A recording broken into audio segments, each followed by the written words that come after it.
Did you enjoy that? Yes. Right? Isn't it easier to take charge of a conversation than we originally thought? Right? We like to have a way of actually increasing the effectiveness and the power of that. Will that be useful? Yes. Okay. Only 2 of you want to do that? I can do that at lunchtime if you want. Would it be useful to have some methods to make that increasingly effective and powerful? Yes? Okay. Can I borrow a volunteer, seeing as you're up here already? So we have the idea of the agreement reversal, right, or the agreement extension. So he's chatting away, and my job is to jump in and go, oh, that's right, absolutely, and so on, right? What if you start using your body language to help with it? At the low level, we have signals that it's my turn to talk. Those signals are things like, if you just talk about any old topic, it doesn't really matter, people don't need to hear you. You know, I really like going for walks. It's so nice out there in the breeze. Right? What am I doing? Hands opening, eyes opening. Yeah. I'm leaning forward.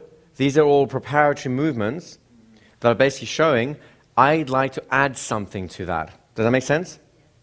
Now, in many conversations, that'll be enough. He's talking about something, you go, and he'll probably pause and look, and then it's my turn to talk, right? It's just a little non-verbal signal. It's my turn. The problem is, if someone is in their gear, just running and running, and they're enjoying it, they like the sound of their own voice, and oh man, I'm the marathon man, I can keep going forever. This turns into, and I was like, all right, keep talking. I'll just wait here, right? So we need to be able to, you can start this one, if this is enough, that's fine, but you need to be able to increase the intensity of the nonverbals to make it more likely that you'll get the desired response, right? So from the classic, it's my turn to talk, you can then start going to more authority body language, which is you open things up, you might even pull back a little bit. So you notice now, I'm kind of like pulling a little away from these conversations, like I'm creating physical gestures of authority, the kind of pointing finger, or more extreme, I might have like the open palms, like stop, right? And I might have something which softens in terms of my language. It might sound something like, whoa, you know, you said something interesting a moment ago.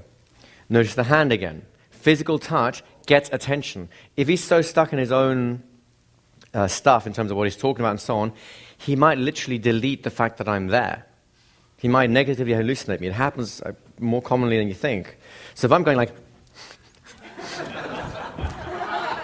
and then the train went faster and the wheels went round and round, and like, hello, right? A touch can often get their attention. And what a touch also allows you to do, non-verbally, this is quite invasive, isn't it? Stop, right?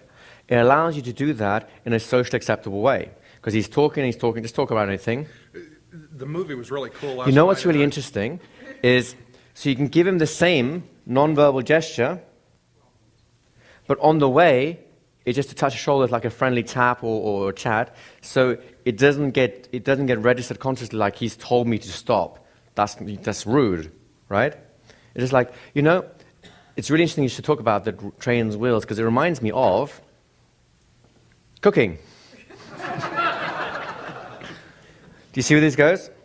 So, as a rule, you may want to start off with the low version of the body language, which is just opening up, hands open, eyes open, mouth might be open like you're about to say something.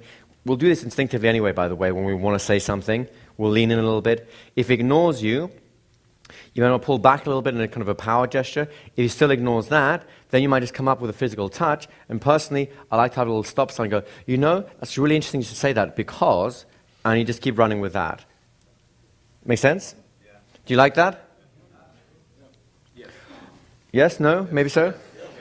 Do you want to practice that? Or do you want to have another little extra thing you can do and you can just mix them up? Mix them up. All right. The next thing you can do as well, which will soften... You may as well stay here. Stay. Okay. Thank you. Stay! You may not leave the stage. Did I say you can go? Why are you going? So... the next thing you can do, and this is again, especially if you want to do something more dramatic, let's say even this didn't work out, the subtle gesture didn't work out. If you want to do something more dramatic, you may have to take the sting out a little bit more with what you're saying.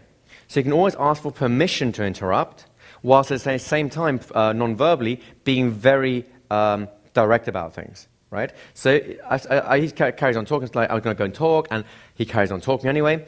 Let me interrupt you for a moment. let me interrupt you for a moment. Do you see how that's much more direct, much more in his face?